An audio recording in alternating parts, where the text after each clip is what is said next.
दोस्तों, वैज्ञानिकों ने अंतरिक्ष में एक नया इतिहास रच दिया है।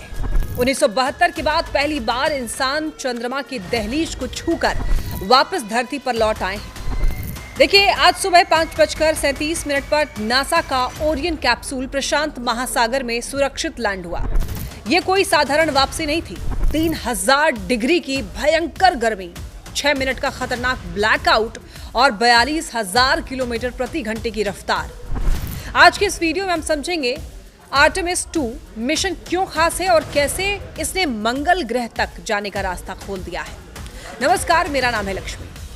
2 अप्रैल को लॉन्च हुआ यह मिशन 11,17,000 किलोमीटर की लंबी यात्रा कर चुका था, लेकिन सबसे कठिन हिस्सा था धरती पर वापस आना। जब ओरियन कैप्सूल ने वायुमंडल में प्रवेश किया तो उसकी रफ्तार 42,000 किलोमीटर प्रति घंटा थी। घर्षण यानी कि फ्रिक्शन की वजह से यान के बाहर का जो तापमान था वो 3000 डिग्री फ़ारेनहाइट तक पहुंच गया। ये इतना ज्यादा है कि लोहा भी पिघल जाए। इस दौरान हुआ 6 मिनट का ब्लैकआउट। अत्यधिक गर्मी के कारण यान के चारों ओर प्लाज्मा की एक परत बन गई, जिससे धरती से संपर्क पूरी तरीके से टूट गया। मिशन कंट्रोल में हर कोई अपनी सांसें रोक करके बैठा था, लेकिन ठीक 5:37 पर 3 विशाल पैराशूट्स की मदद से यान सैन डिएगो के पास समुद्र में स्प्लैश डाउन हुआ और इस मिशन में 4 जांबाज अंतरिक्ष यात्री शामिल थे। Reid Wiseman, Victor Glover, Christina Koch और जेरेमी हेंसन। इन चारों ने मिलकर 6 अप्रैल को एक ऐसा रिकॉर्ड बना दिया जो अब तक किसी भी इंसानी मिशन के नाम नहीं था।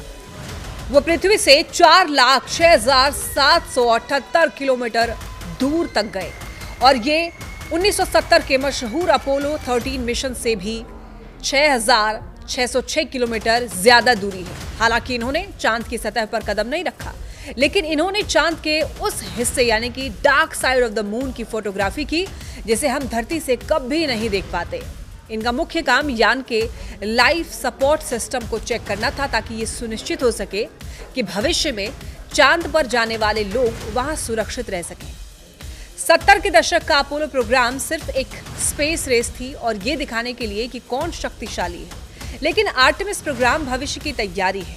नासा अब सिर्फ चांद पर जाकर वापस नहीं आना चाहता है। लक्ष्य है वहां पर एक स्थायी बेस यानी कि परमानेंट बेस बनाना।